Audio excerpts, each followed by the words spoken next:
বিশ্বনবী একদিন রাতের বেলা ক্ষুধার্ত, প্রচন্ড ক্ষুধা। ক্ষুধার চোটে ঘর থেকে বেরোয় দেখে আবু বকরও বাইরে, ওমারও বাইরে। ঘটনা কি? হোয়াট এ কোইন্সিডেন্ট, কেমনে মিলে গেল?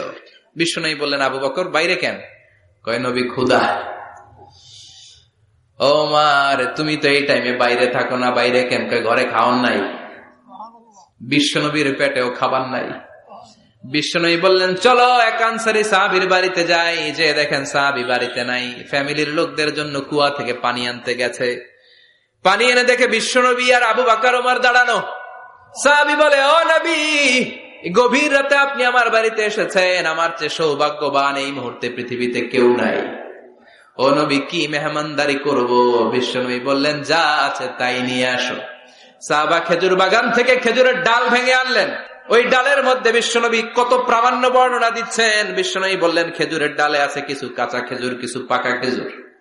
আমরা তিনজন মিলে টানাটানি করে খেতে লাগলাম, ক্ষুধায় অস্থির।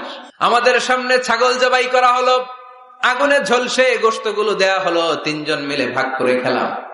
বললাম, আবু বকর, এতক্ষণ ক্ষুধার্ত ছিলা, ক্ষুধা দিছিল কে? এখন তোমার পেটে ক্ষুধা আছে নাকি? কয় নাই। এই নেয়ামত তোমার দিল কে?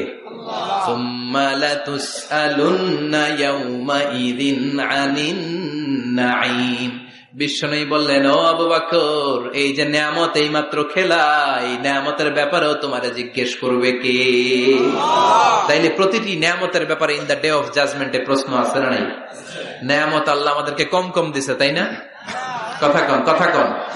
ঠিক যেই মুহূর্তে আমরা এখন অসুস্থ হয়ে হসপিটালে পড়ে আছে না নাই?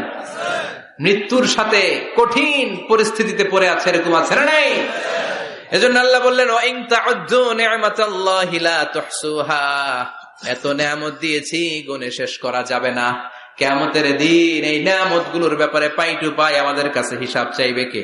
আল্লাহ। কথা কন।